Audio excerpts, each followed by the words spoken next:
Mga kapatid, yummy freshwater fish ba kamo? I am telling ya, it's tilapia! Pero paano nga ba nagsimulang i-farm ang mga isdang ito? Sa tala nga po ng mga historian, 3,000 years ago pa, may mga nagpaparami at kumakain na nito, lalo na sa Nile River sa Egypt. May ilang mga nagsasabi pa nga na posible ito ang tinutukoy na isdang nahuli ni San Pedro sa Biblia. Kaya naman maraming tumatawag dito na Saint Peter's fish. Sa mundo po ng aquaculture, isa ang tilapia sa pinakamadaling alagaang freshwater fish.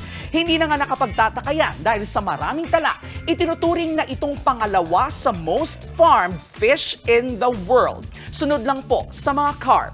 Dito nga po sa Pilipinas, umaabot sa mahigit 280,000 metric tons ang napoproduce nating tilapia.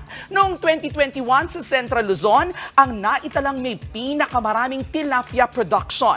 Umabot yan sa mahigit 136,000 metric tons ayon sa Department of Science and Technology. In-demand fish yan. Hindi naman yan maipagkakaila, lalo na't bukod sa masarap at masustansya nitong laman, nagagamit din sa medisina ang kanilang balat. Sa Amerika nga, ginagamit ang tilapia skin para gawing bandage sa mga balat na nasunog. Naglalagay kasi ito ng dagdag na moisture at nawalang protina sa mga apektadong balat. Mga kapatid, the wonders we can do with knowledge. Ang galing, no? Ganun po talaga kapag isinasa puso at isip natin ang araw-araw po naming paalala na ang K-alaman ay K-yamanan. K? Okay. Mga kapatid, ito po ang inyong K-alaman Queen, Kalad Karen. Always remember na ang K-alaman ay K-yamanan.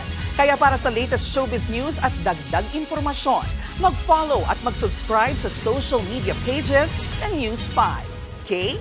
Okay.